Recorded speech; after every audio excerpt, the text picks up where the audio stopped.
Mindset Emprendedor, la fórmula Endeavor para cambiar el mundo.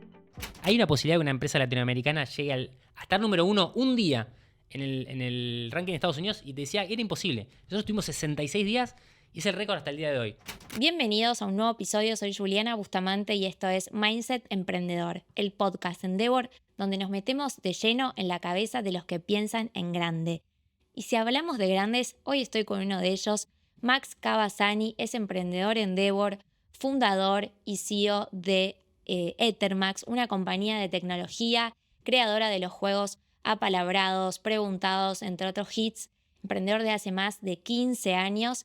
Bueno, lo tenemos acá, nos va a contar de todo, así que mil gracias Max por estar acá. Igualmente, gracias por invitarme. Vamos a hablar mucho hoy sobre tu historia, sobre vos como emprendedor, sobre tu mindset, pero me gustaría entender, hoy ya hace 12 años que empezaste a emprender, ¿no? Más Sí, o menos. 15 en realidad. 15, Sí. bueno, ¿cómo te encuentra hoy este presente en Ethermax y vos como fundador de empresa? Bueno, creo que es un presente muy interesante porque hay muchos cambios. Hace mucho tiempo que, por lo menos yo vengo hablando de inteligencia artificial, estamos viendo el nacer del resultado de todos estos años de trabajo en inteligencia artificial, las LLM, ChatGPT, y eso está cambiando mucho la forma en la que hacemos nuestro trabajo. Por ejemplo, cómo se programa, cómo se piensan las cosas, cómo se genera contenido. Nosotros somos una empresa de contenido. Así que es muy interesante y creo que es el momento donde el emprendedor tiene que tomar las astas, el toro por las astas, y tratar de darle un camino a este nuevo mundo. El otro día te escuchaba en una charla ahí que diste en Endeavor que hablabas de que AI no es una moda. Esto ya es una tecnología que explotó y hoy es mainstream. ¿Qué nos puedes decir sobre eso? ¿Qué es lo que no se tendría que estar perdiendo hoy el emprendedor? Bueno, creo que AI siempre fue pensado como algo que en algún momento iba a pasar, pero con mucho descreimiento de la sociedad. A partir de ChatGPT creo que eso cambió. Y creo que ya está alrededor de nosotros en casi todo lo que hacemos, solo que todavía no lo estamos viendo, ¿no? Está cambiando, primero, como te conté, lo que hacemos con los programadores. Yo soy ingeniero de informática. Está cambiando nuestro trabajo, pero está cambiando la forma en la que se está creando el arte, por ejemplo. Es algo que antes era impensado. Siempre pensamos que el arte era lo último que la computadora iba a poder hacer, pero hoy escribe un poema mejor que un humano. Y bueno, y hay otras cosas también que están pasando al mismo tiempo, por ejemplo, la generación de contenido audiovisual, que es algo que está recién empezando a tener un sentido, pero va a cambiar mucho la forma en la que nosotros nos comunicamos, en la que hacemos trabajos. Muchos de los trabajos que hoy son hechos por humanos van a empezar a ser hechos por computadoras. Y como digo siempre, el lugar del emprendedor es el que más se va a buscar, porque justamente el emprendedor lo que hace es usar recursos para resolver un problema, y esos recursos se están convirtiendo muchos en computadoras. Entonces, el papel humano tiene que ver con organización, con encontrar qué resolver, con ocuparse de qué ocurra, con encontrar los recursos, con darle a los sistemas ese poquito que falta, ¿no? Y creo que los que puedan tomar ese espíritu emprendedor hoy van a tener una ventaja muy grande sobre los otros. Y de todo esto que estás mencionando, que es un montón, digo, lo que trae aparejado la inteligencia artificial, ¿qué es lo que más te entusiasma hoy? ¿Qué es lo que estás leyendo y decís, esto me fascina, estoy, no sé, paso 1000 horas leyendo o mirando contenido sobre este tema? Bueno, por un lado me fascina la idea de entender cómo va a evolucionar y a qué ritmo. Ya está dado que va a evolucionar a un ritmo, pero la forma concreta en la que lo va a hacer es muy interesante, porque justamente en qué momento voy a poder reemplazar un programador de qué calidad, en qué momento realmente va a poder hacer una obra de arte indistinguible de un humano, en qué momento va a poder organizar una empresa entera. Eso por un lado, eso me apasiona y me parece que se están invirtiendo trillones de dólares en este momento para descubrir los límites de esa tecnología. La otra parte que me entusiasma mucho es cómo van a tener un cuerpo, ¿no? Están empezando a aparecer los robots humanoides, que mucha gente cree que no son tan necesarios, pero como el mundo está hecho para humanos, el robot humanoide va a ser el primero que vamos a poder hacer en escala y que va a poder hacer un montón de cosas, desde cocinar, cortar el pasto, a trabajar en una fábrica, y tiene que ser uno para poder darle esa escala. Entonces, estamos a punto de llegar a ese primer robot capaz de moverse en el mundo humano y capaz de pensar como un humano, y creo que eso va a cambiar un montón nuestra vida. Así como yo viví la revolución de Internet en el año 2000, viví la revolución de los celulares en el 2007, fui parte de ella de hecho. La revolución cripto, que por ahí quedó un poco más truncada, y creo que esta va a ser más grande que todas ellas, todas las anteriores, justamente porque si pensamos que la tecnología es poder resolver problemas humanos, el problema físico, el de estar en los lugares, de agarrar cosas, moverlas, el transporte, por ejemplo, creo que va a ser una transformación muy grande para la humanidad y también me interesa mucho cómo va a reaccionar la humanidad a esa transformación. Esta implementación que decías de robots en algunas industrias mínimamente o tímidamente se está empezando a ver. Logística, de repente vas a Miami, tenés a Estados Unidos y tenés el robot que te lleva el delivery de un punto al otro. ¿En qué tiempo crees que eso se podría exponenciar o que podríamos estar reemplazando? Bueno, estamos haciendo mucha futurología, ¿no? Pero ¿en qué momento crees que podríamos estar reemplazando el trabajo humano por esas máquinas? Bueno, la respuesta es nadie lo sabe y va a pasar de a poco y de hecho ya pasó un poco. Por ejemplo, hay aspiradoras robots, hay cortadoras de pasto robots, ya hogareñas. Las fábricas, las fábricas de autos, por ejemplo, tienen brazos robots hace un montón de Ujú. tiempo. Eso es algo que ya venía hace unos años. Ahora, en China ya hay fábricas oscuras donde no hay seres humanos. Apagan las luces y los robots trabajan solos. Pero siguen siendo robots muy específicos para la industria. Yo creo que la gran revolución va a ser cuando haya 1.000 millones de robots iguales, ¿no? Y para eso es más o menos que cada uno tenga un robot. O si hay 10.000 millones, más o menos es uno por humano.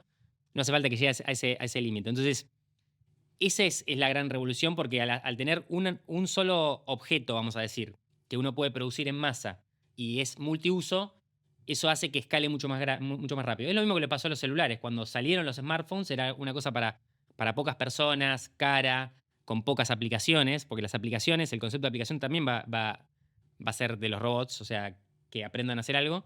Entonces, creo que estamos a punto de tener esos primeros robots que valen como un auto y que se pueden usar para la persona de a pie, digamos, pero son los mismos que creo que se van a usar para reemplazar industrias, sobre todo en las pymes, ¿no? O sea, para reemplazar trabajos repetitivos, peligrosos, muchos que tienen que ver con la escala. Nos va a permitir también subir la escala de las cosas que hacemos en el mundo. Es decir, si pensamos en los alimentos, vamos a tener alimento infinito muy barato. Si pensamos en los materiales, la construcción de casas, va a ser infinito la capacidad y eso va a hacer que se haga muy barato. Y seguramente vamos a crear nuevas cosas que antes no podíamos hacer porque justamente era muy caro hacerlo con humanos. Así que toda esa revolución, yo sé que va a pasar. Lo que no se sabe es cuándo. Si me preguntás cuál sería mi predicción, yo creo que en 5 y 10 años va a haber más robots caminando que seres humanos. Ah, Esa ya, es mi predicción. mañana. Puede ser que me equivoque y tarde 5 años más, puede ser que pase antes, y va a depender mucho también de los emprendedores. En el fondo, una cosa que hay que entender, a mí me costó mucho entender esto, pero cuando yo era chico pensaba, como nací en esta época del mundo, igual que vos, igual que muchas otras personas, pensaba que las cosas avanzaban solas. Como que cada año las cosas avanzaban. Yo entendía que lo hacía un humano, pero era medio como que sentía que venía con la marea. Y no es así. La realidad es que las oportunidades van apareciendo y los emprendedores son los que terminan de hacer esa última milla que convierten el deseo en realidad. Obviamente que dependen de otros emprendedores que generan esas tecnologías. El celular pudo existir porque existían ciertas pantallas, ciertas baterías, ciertos procesadores, ciertos procesos productivos, pero alguien lo ensambló todo en ese producto. Tal cual. Ese momento me parece que está por venir porque ya están todas las partes o casi todas las partes como para que ocurra. Entonces ahora requiere esa primera inversión y primeros emprendedores en hacer digamos, ese salto de fe, ¿no? Ujú. Porque cuando uno se mete de lleno en una tecnología, se estanca en ese momento, ¿no? Un ejemplo que doy siempre es los cascos de realidad virtual. Nosotros estamos haciendo muchos juegos de realidad virtual. Y la realidad es que existen desde los años 80. Desde los años 80 era medio un experimento, en los 90 fue un experimento un poco más usable, a principios del año, los 2000 empezó a tener un poco más de forma, recién en 2010 empezó a ser algo más comercial y hoy recién está empezando la época en donde hay un aparato comercial relativamente barato, relativamente cómodo, en donde tiene su mercado, ¿no? Un mercado de 20, 30, 40 millones de personas, que no es el mercado de los miles de millones que tiene el celular, pero va a pasar. Ahora, cada vez que se metió los emprendedores a esta tecnología, tuvo que, de alguna forma, estancarse en esa tecnología de base para generar sus productos, y después el público decide si es lo que esperaba o no. Y eso es un poco lo que pasa. Ahora, tarde o temprano, eso es cada vez mejor y sustancialmente mejor. Entonces, en algún momento, los cascos de realidad virtual van a ser pesados como unos Ray-Ban, potentes como los cascos que están ahora o más, la batería va a durar todo el día, y vas a decir, ¿para qué tengo el celular si puedo ver toda una realidad aumentada sobre todo lo que tengo? Y eso va a hacer también que otros emprendedores hagan aplicaciones y resuelvan más problemas y sea más atractivo el producto y tenga más escala y sea más barato. Eso es lo que Bien. creo que va a pasar con esto y creo que con los robots es lo mismo. Mi pregunta obligada, que te la deben hacer en todos lados cuando vas hasta emprendedores, el otro día en Endeavor te la hacían como, bueno, ¿cómo hago para que el equipo esté up to date para que no se lo lleve por encima la ola? Esto parte de una idiosincrasia. Si vos planteas tu empresa como algo estático, donde vos eficientizás un proceso por 20 años, es muy probable que te sea muy difícil hacer cambios y escuchar al mundo cuando está cambiando.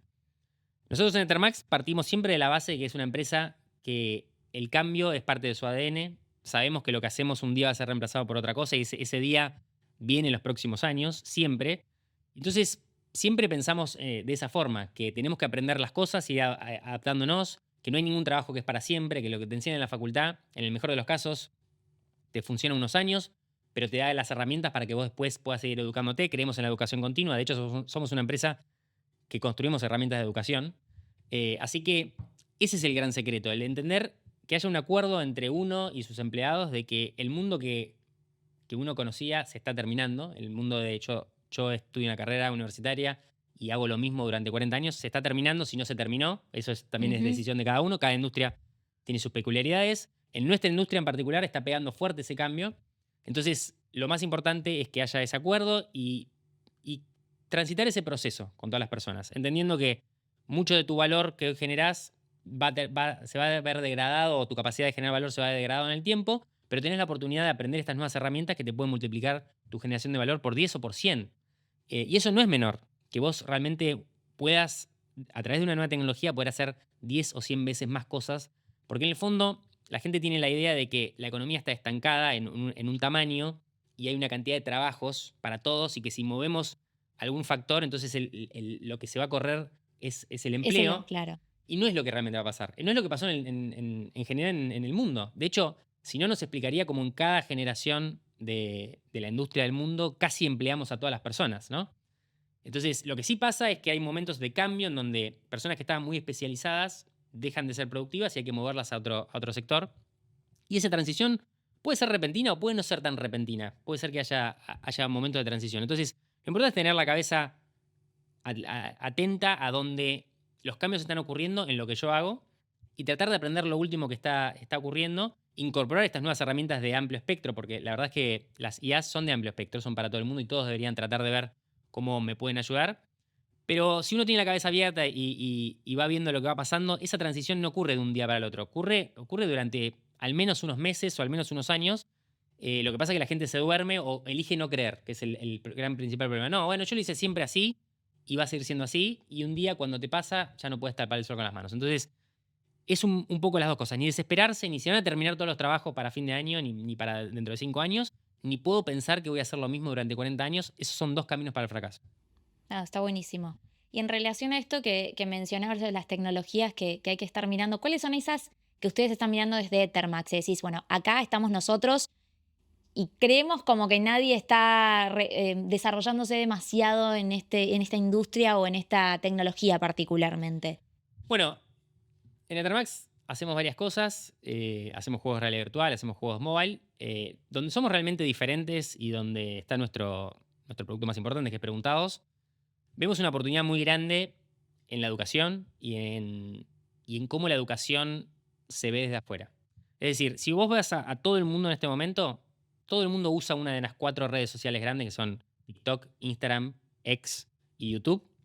Algunos usan una sola, a veces usan muchos, pero eso reemplazó el uso del celular en muchos sentidos. Entonces, lo que estamos haciendo ahora es cómo llevamos esa tecnología que de alguna forma nos está consumiendo mucho tiempo y se está volviendo muy adictiva, a que nos ayude a aprender, ¿no? Entonces, de alguna forma estamos trabajando en convertir Preguntados en algo mucho más grande, en una red social, y ni siquiera es una red social, es una plataforma de contenido, pero que tenga el condimento de ser interactivo. Entonces, siempre digo que es como un hijo entre Preguntados y TikTok, Ok. en donde el lenguaje visual es el lenguaje del video, el lenguaje rápido, el lenguaje de poder compartir las cosas, pero en vez de ver contenido bobo, yo lo que hago es poder interactuar con ese contenido. Ya sea con preguntas como hay en Preguntados, con combinaciones de preguntas con contenido interactivo y después otros elementos interactivos como adivinar la palabra, hidden objects.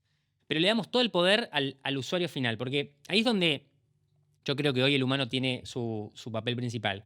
No está tanto en la creación del contenido desde cero, sino en poder curar y darle identidad a ese contenido. Es decir, suponete que a vos te gusta el ballet y vos querés hacer un preguntado de ballet, pero no querés que sean solo preguntas, querés que haya un video, querés que después haya una pregunta con una imagen, después preguntarte una palabra y hacer una experiencia que dure unos minutos, pero que sea interactiva y que a vos te sirva para educar o simplemente para poner tu contenido de una manera más atractiva, que es esta forma de interacción.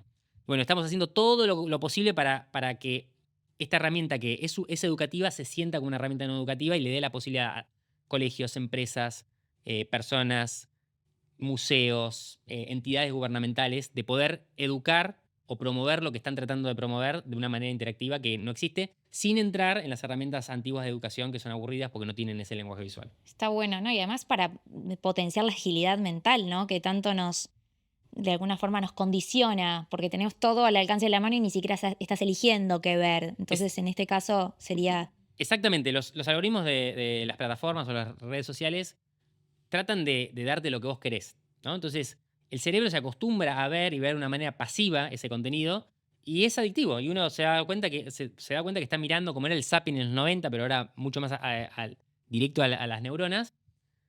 Y lo que corta eso es que a vos te hagan una pregunta, que a vos te desafíen el cerebro. Es lo que hace que el cerebro se ponga en modo competitivo, ¿no? Y si esa pregunta no tiene un sentido de competencia, porque lo otro que tiene grande esta plataforma es que yo puedo estos contenidos después desafiar a otras personas, desafiar amigos, desafiar una comunidad entera. Y en ese desafío, en esas ganas de ganar, porque estoy tratando de ganar a un amigo, porque estoy tratando de contestar bien, es donde realmente aprendo, es donde el cerebro cambia de estado y empieza a aprender. Entonces, lo que buscamos no es reemplazar las redes sociales. Nosotros siempre decimos que es como si nosotros vendiéramos brócoli y las redes sociales fuesen helado. Es muy difícil que el brócoli sea tan rico como el helado, pero queremos que aunque sea le dediques 1, 2, 3% de tu tiempo a ir a un contenido que va a ser tan entretenido o más que el otro, pero que sí desafíe tu cerebro y te abra las puertas a un mundo de competencia, un mundo de conocimiento, un mundo de aprendizaje diferente. Otro gran uso para esta plataforma son la gente que enseña. Todos los cursos del mundo de todo, desde curso de inglés, curso de náutica, todos los cursos podrían tener una experiencia interactiva, desde los ejercicios que te dan hasta las pruebas, hasta simplemente una forma de entrenamiento, se podría incorporar y podrían tener su propio preguntado, vamos a decir, su propia Trivia X, es como se llama la plataforma, que va a estar dentro de preguntados. Y con eso llamar a su comunidad, desafiar a la comunidad, utilizar a la misma comunidad para que escriba preguntas y utilicen toda la potencia de preguntados en nuestra nueva era. Hay una especie como de transformación, podemos decir, de una compañía de tecnología a una compañía de tecnología aplicada a educación.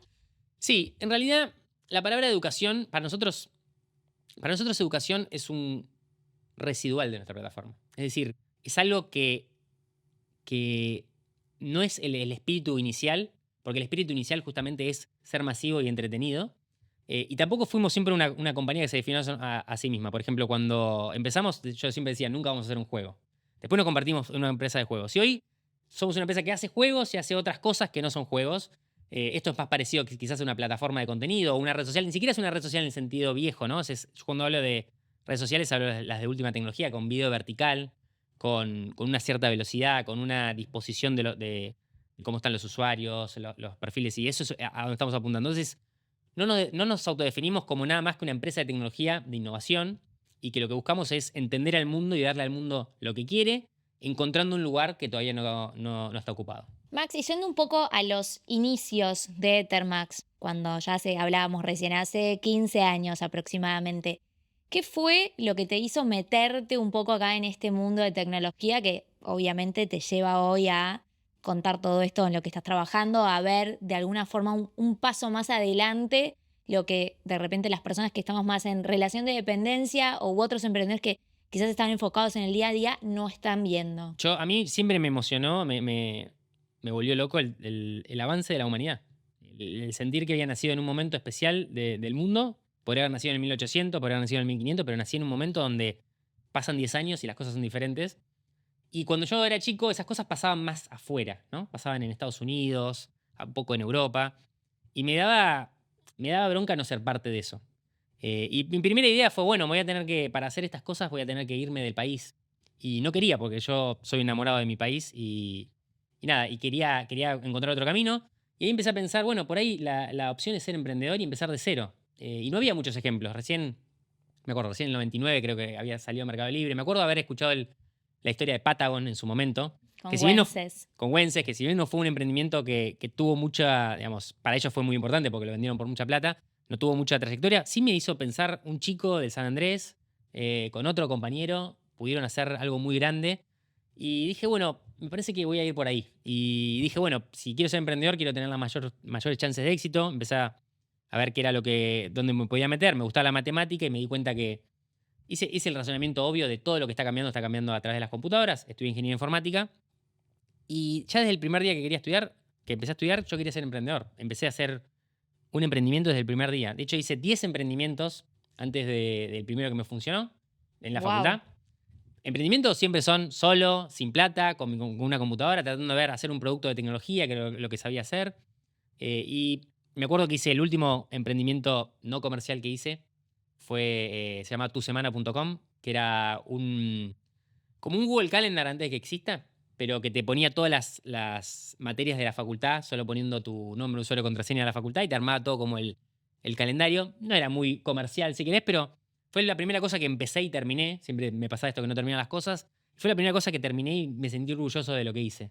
Justo después de eso, Resolvía un problema. resolví un Cosa, problema. digo, El ¿no? problema es que el problema es que no había mucho mercado Claro, porque era para Litva nada más. claro. Después se podía extender a otras universidades. Sí trabajé mucho en que la experiencia fuera muy buena. O sea, siempre me gustó que el producto terminado tuviese como... se sintiera profesional, ¿no? Y bueno, cuando después pasó el tiempo, surgió una oportunidad de hacer una aplicación para comprar vender acciones, que siempre lo cuento. Y lo hice con el mismo ímpetu que hice el emprendimiento anterior, sin con mucha idea de si iba a funcionar mucho mejor tampoco. No es que era obvio que iba a ser una idea mucho mejor, pero le fui encontrando la vuelta y terminó siendo una idea muy buena comercialmente. Me permitió también ganar bastante plata, poder fundar mi empresa sin inversores. Que ese siempre fue mi plan, ¿no? O sea, mi plan siempre fue: soy un emprendedor con un solo empleado que soy yo hasta que tenga plata para pagar el segundo. Si eso tarda 40 años, tardará 40 años. Si tarda uno, tarda uno. Y eso es lo que pasó. Tuve plata para el primer empleado, para el segundo. Y con eso empecé el primer Ethermax, que básicamente intentaba, bueno, vamos a hacer cosas para el mundo móvil. Cosas que parecías a lo que estamos haciendo para el mundo móvil. Y probamos durante 2 años un montón de cosas que no eran juegos. Simuladores de inversión, hicimos cosas con otras empresas. Nada funcionó. Y perdón, ¿y ahí cómo manejabas la frustración? Porque digo, probar 2 años y que nada funcione, ¿cómo manejabas tu frustración propia y la frustración de la gente que trabajaba con vos? Em, Desde chico entendí que esto era una maratón y que ganaba el que seguía corriendo. Y es verdad, uno puede correr más rápido y seguramente tengo algunas habilidades naturales, pero la realidad es que es desmoralizante ser emprendedor. Es muy desmoralizante. Entonces uno tiene que partir de esa base. Que si te va bien después de muchos años, tenés suerte. A mí me fue bien después de pocos años, con lo cual me sentí con mucha suerte, de hecho. Y bueno, elegí que cuando me fuese mal, me la iba a contar y que era parte de la fortaleza. Y durante muchos años me fue mal, porque por más que en 15 años me haya ido muy bien 3 veces, que eso es lo que me pasó, 15 años es mucho tiempo. Y hay un montón de medios, de cosas en el medio, y uno nunca sabe cuándo viene lo siguiente, ¿no? Entonces, Claro. entré a Stock Manager y a Palabrados, pasaron 2 años en donde yo no sabía cómo iba a seguir. Y de hecho, el hecho de hacer apalabrados fue si querés, una reacción a vamos a hacer algo diametralmente diferente, a ver qué pasa, y funcionó. Pero sin embargo, por ejemplo, Preguntados fue hacer algo más parecido a lo que sabíamos hacer. Entonces, una de las reglas de ser emprendedor, que pasa con la ciencia también, es que hacer las cosas bien no te garantiza el éxito. Y en el largo plazo te da más chances de tener éxito. Entonces, es importante entender eso y entender que cuando tenés éxito tenés que aprender de por qué tuviste éxito. Cuando no tuviste éxito tenés que aprender de por qué no tuviste éxito e intentar que la próxima tenga más chances. Y tener tiempo de hacer muchas veces muchas cosas. A mí me gustan las cosas difíciles. Me parece que cuando uno logra una cosa difícil, es mucho más gratificante que cuando es fácil. Terminar una carrera universitaria es difícil. Yo, ingeniería informática, eso es difícil. Pero lo terminás terminando, valga la redundancia. Ser emprendedor tiene esa cuota extra de incertidumbre que hace que también sea mucho más admirable cuando a alguien le va bien en un emprendimiento. Yo cuando conozco a un emprendedor exitoso o un emprendedor que por ahí no es exitoso pero llegó a cierto lugar, yo lo miro con otros ojos porque yo entiendo lo difícil que es. Y yo mismo tuve la oportunidad de no trabajar más el resto de mi vida y sin embargo me levanto todos los días a las 8 de la mañana y laburo más que antes porque me gusta de lo que hago y porque me siento orgulloso de las cosas que hacemos y porque me parece que es entretenido. Por más que pueda ser desmoralizante, por más que tenga muchos momentos de todo en realidad. Tenés momentos de decepción, tenés momentos de aburrimiento, tenés momentos de reflexión. Tenés que tratar de pensar cómo salir de ahí y cómo seguir generando cosas positivas. Y eso es algo que pocas cosas en el mundo te obligan a hacer. Una de las cosas que tiene el emprendedor, por lo menos me pasó a mí, es que es tan difícil y tan importante lo que tenés que hacer que todo lo demás no importa. No importa tu personalidad. Por ejemplo, yo siempre digo, yo cambié mucho mi personalidad. Cambiaste tu personalidad emprendiendo. Cambié mi claro. personalidad porque me di cuenta que mi personalidad me jugaba malas pasadas o que me era poco útil para lo que yo quería hacer. Y uno dice, bueno, es obvio, cuando uno ve que algo está mal, uno tiende a cambiarlo. La gente no cambia su personalidad porque es angustiante, a nadie le gusta sentir que está haciendo las cosas mal y cambiarlo. La forma de hablar, un montón de cosas. Entonces, cuando uno tiene algo más importante que el ego, más importante que el sentimiento ese de no quiero cambiar porque yo soy así, digamos, que para mí es el emprendimiento, eso hace que cambies. Eso hace que no te importe nada, que pruebes otras cosas, que yo me puse un montón de lugares como emprendedor, que por ahí no es donde terminé, pero que jamás me hubiese puesto si no hubiese tenido algo tan importante como mi emprendimiento. Es decir, lo que te va cambiando es las ganas de ganar. Y lo que te hace dar ganas de ganar es perder todo el tiempo. Es que todo salga mal. Porque por lo general, cuando uno está tratando de hacer algo nuevo, salen 9 cosas mal y una bien. Entonces uno quiere que esa bien esté. Porque a veces uno hace 10 cosas y salen las 10 cosas mal. Entonces uno quiere por lo menos ese 9, darle todas las chances a ese, cuando pasan las 9, que ese último funcione. Entonces esa es un poco la forma de pensar que tengo y lo que creo que me lleva hasta acá. Bien, ahí recién estabas hablando de preguntados y apalabrados como dos de los éxitos de la compañía. Cuando los construyeron pensando globalmente y atado un poco con eso a lo que hablabas al principio, que vos empezaste a emprender mirando que los grandes éxitos se desarrollaban fuera de la Argentina. Sí, bueno, apalabrados lo pensé globalmente, pero para el mundo hispanoparlante. En realidad, para el mundo no angloparlante. O sea, mi idea era hacer un juego para todo el mundo que no hablara inglés, que para mí era más que el que habla inglés, de hecho, por más que el mercado fuese un poco más chico. Terminó pegando mucho en España. De vuelta, jamás me imaginé que iba a pegar más en España que en Argentina. ¿Y por qué crees que fue eso? Fue porque España tenía una cantidad de smartphones en ese momento, una penetración, era la tercera del mundo. Creo que era Singapur, Corea del Sur y después España. Entonces la gente tenía celulares. Y para tener un juego social necesitas que la gente tenga celulares. De hecho, me quedé pensando en eso durante años. Y cuando pensamos preguntados, Argentina ya había llegado a ese estado y pudo pegar preguntados en Argentina y el resto de Latinoamérica y el mundo gracias a que esa penetración que tenías en España ocurrió en el resto del mundo. Pero nosotros aprendimos un montón esos 2 años con los españoles acerca de qué era interesante para alguien que tenía un celular, qué hacía que un juego social sea más divertido, qué era realmente ser social en el mundo móvil, un montón de cosas que fuimos aprendiendo y las aplicamos primero en preguntados. Y después de preguntados hicimos un montón de juegos, hicimos reinos preguntados, que ahora, de hecho lo que estamos haciendo ahora es parecido a lo que era reinos. Ahí tienes un gran ejemplo, por ejemplo. Hicimos reinos preguntados, que era justamente lo que estamos tratando de hacer ahora, que era cómo hacemos un preguntados para todo el mundo, cómo hacemos para que uno pueda crear su propio preguntados. Pero ni la tecnología ni nosotros estábamos en el punto de poder hacer eso para que fuese más atractivo que lo que teníamos antes. Hoy sí, hoy la tecnología y nosotros estamos en el nivel para poder hacerlo. Ahora, el aprendizaje de eso llevó años, aprender las cosas que no tenemos que hacer.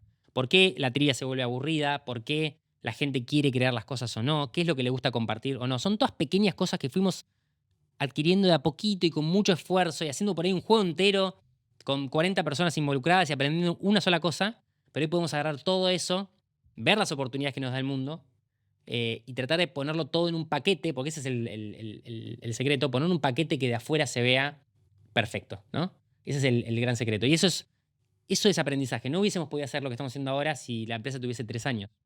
Y creo que ese es el gran aprendizaje del emprendedor. Uno piensa que está perdiendo cada vez que cicla, en realidad está aprendiendo. Duele, se siente como perder, se siente frustrado. Todo el mundo te dice perdedor, perdedor, perdedor. Vos estás ganando poquito. Y tenés que saber aprovecharlo, eso que vas ganando. Podés también no aprovecharlo. Pero si podés aprovecharlo, eso hace que puedas dar un salto que a veces es más grande de lo que pensabas. Nosotros cuando pasamos de a palabras a preguntados, preguntados fue 100 veces más grande. No 2, no 4, no 10, 100 veces más grande. Jamás pensamos que iba a ser 100 veces más grande porque a palabras aparte fue grande. Pero ocurrió porque hicimos todas estas cosas que te estoy diciendo y bueno, se alinearon otras cosas que hicieron que en vez de haber sido un 3X, haya sido un 100X. Entonces, el gran mensaje es, emprender es aprender. Y aprender es separar todo, incluso el ego y yo mismo, de lo que estoy haciendo para poder entenderlo bien y poder hacer lo que necesito para ganar. Me imagino que en toda esta introspección que tenés que hacer como emprendedor y todos estos cambios que mencionaste durante estos años, tu relación con el éxito también fue cambiando, me imagino, ¿no? ¿Cómo percibís el éxito ahora versus hace 15 años cuando recién empezaste? Cuando empecé, mi único objetivo era poder tener la cantidad de plata suficiente para poder tener mi empresa el resto de mi vida. Y me pasó muy rápido, de hecho. Entonces, yo estaba preparado para estar años para poder contratar a una persona. Cuando me pasó rápido, mi siguiente ambición fue, bueno, establecer eso, hacer que sea un poco más grande, pero un poco con la misma idea, ¿no? Como un cofre, una cosa estructural, financiera que me permitiera seguir. Y creo que estuvo bien, era lo que necesitaba en ese momento, era el tipo de líder que necesitaba en ese momento. Cuando hice Palabrados, me pasó por primera vez de ir a España y que la gente estuviese obnubilada con algo que hicimos nosotros, cambiarle la vida a la gente. Mucha gente me dijo que le cambié la vida, mucha gente conoció a su pareja a través de Apalabrados en España, venía y me lo contaban. Hacer también que te hagan notas, que la gente esté interesada en lo que estás haciendo, en lo que vas a hacer también. Que la gente se empiece a interesar en lo próximo que vas a hacer. Te cambia un poco la cabeza. Y después con Preguntados fue como, si querés, eso en su máxima expresión, ¿no? Y nosotros soñábamos con estar en el ranking de Estados Unidos. Soñábamos con estar en el top 100 de Estados Unidos. Y parecía imposible. O sea, vos le preguntás a cualquier persona, ¿hay una posibilidad de que una empresa latinoamericana llegue al estar número 1 un día en el ranking de Estados Unidos? Y te decía, era imposible. Nosotros tuvimos 66 días y es el récord hasta el día de hoy. Y eso sí te cambia la noción de éxito, porque entonces ya es más que simplemente tener algo para poder mantener tu empresa el resto de la vida, crear una marca. Es una de las, si no la marca más importante creada en Argentina, en Estados Unidos, seguro. La mitad de la población jugó Preguntados. Pero aparte, no solo en Estados Unidos, en Rusia, en Turquía, en Canadá, en toda Latinoamérica. Entonces, bueno, España, Italia. Eso cambia la perspectiva de lo que querés lograr, cambia también la ambición, cambia la ambición de la gente que está con vos también, porque quiere hacer cosas más grandes, quiere ser parte. Hoy en Ethermax no hay una sola persona, aparte de mí, que estaba cuando hicimos Preguntados. ¿Quedó una? Una sola. Wow. Nadie vio cuando nosotros hicimos Preguntados en su momento. Y bueno, todos están esperando a ver cómo se crea esa magia, si lo vamos a poder volver a replicar, cómo se ve eso en el mundo, en el nuevo mundo. Y a mí me emociona eso, levantarme todos los días y saber que no sé cómo va a ser mi 2025, no sé cómo va a ser mi 2026, pero sí sé que voy a ser parte de toda esta transformación, porque cada año, ni siquiera cada año, pero cada 3 meses intento realinearme con eso para buscar otro tipo de éxito que tiene que ver con lo que hago, no con el resultado de lo que hago. Después de todos esos logros Ujú. que obtuvieron con la compañía, ¿cómo haces para que el ego no se te suba a la cabeza? ¿Se te subió en algún momento a la cabeza? Quizás Creo sí. que sí. No lo sé. Lo que se te sube a la cabeza es la ambición. Es la idea de que era más fácil de lo que pensabas hacer las cosas, entonces ahora quiero hacer más cosas con menos esfuerzo porque me va a salir mejor y ahí te chocas con eso. Cuando hicimos Preguntados éramos 80 personas y en un año contratamos 100. Y tuvimos que frenar el crecimiento de golpe porque esas 100 personas nos perjudicaron más de lo que nos beneficiaron. Es decir, pensábamos que era de vuelta, contratemos personas, hagamos juegos y no fue eso, fue volver a pensar en la cultura, cómo le das esa cultura a gente nueva, cómo inspirás a gente que no estuvo cuando las cosas pasaron, qué le das para hacer, cómo financiás ese aprendizaje y un montón de otras cosas. Y bueno, es un aprendizaje más que hace que la próxima vez que tengas que tomar una decisión, decís, bueno, acordate lo que nos pasó cuando hicimos esto, tratemos de quedarnos con lo que nos funcionó bien, pero sí aplicado con esto que ahora necesitamos, ¿no? Ese collage de ideas que hay que hacer, es un poco lo que te decía antes de cada 3 meses realineamos, te da como una idea de si estás bien o no, o si tendrías que empezar a probar con otras cosas. Y después, utilizar lo que te sobra, si querés, para comprarte seguros del futuro, ¿no? O sea, la educación es un poco eso. Si yo me estoy educando a mí mismo, en realidad estoy invirtiendo ahora porque soy menos productivo hoy para ser más productivo mañana. En las empresas pasa lo mismo. Si quieres meterte en un negocio, nosotros fundamos un montón de empresas dentro de Thermax. Fundamos una de AI, una de Brand Gamification, que lo que hace es hacerle experiencias interactivas a empresas. Una que se llama Extreme, que ya es una empresa totalmente separada que hace tecnología para servir ads y le está yendo muy bien también. Y algunas otras que no funcionaron. Entonces, podríamos haber dicho, no, bueno, no hagamos otras empresas. Porque estas no funcionaron. Es porque no funcionaron o no hubiese fallado ninguna, si no hubiese fallado ninguna. Y así hicimos varias, algunas funcionan, otras no. Y otras por ahí se convierten en algo más grande que Thermax el día de mañana. Entonces, nadie sabe, no hay un camino al éxito. Hay muchos caminos al fracaso. Y uno va aprendiendo esos caminos al fracaso e intentando la próxima vez tratar de no ir por ahí y teniendo un poquito de suerte, tratando de encontrar oro. ¿Qué desafíos ves del ecosistema emprendedor hoy en día y de los emprendedores acá? Que decís, che, acá estaría bueno generar esto. Bueno, a ver, la verdad que sí hicimos entre todos los emprendedores un buen trabajo estos últimos 20 años, voy a decir, en cambiar el panorama totalmente. Por lo menos empezando por cómo se ve desde afuera. Yo lo veía sin nada cuando era chico y hoy creo que nadie puede decir no hay un ecosistema emprendedor en Argentina, ¿no? Con grandes empresas también, que también son parte de Endeavor, Mercado Libre, Globant, un montón de empresas que hicieron camino. ¿Qué falta? Y bueno, diría que es un poco o qué ventajas tienen otros lugares. Estar alejados geográficamente hace que por ahí sea más difícil estar en ciertas industrias que están localizadas. Los recursos lo mismo, o sea, mover recursos de Europa a Argentina o de Estados Unidos a Argentina es difícil, con lo cual, si bien tenés buenos recursos acá, los que están ya entrenados, que podrían ayudarte, de hecho, a entrenar a los que están acá, no son fáciles de traer. Entonces, ya las empresas argentinas tienen como esa idea de de alguna forma trabajo, por lo menos en Argentina, con los argentinos.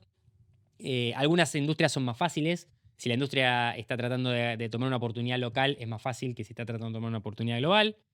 En general, creo que está más en la cabeza y en la ideología, idiosincrasia de la población que puntualmente en los usos reales de las empresas. Porque después, si te pones a pensar, nunca fue más fácil empezar una empresa en el mundo, no siendo parte de Estados Unidos, vamos a decir.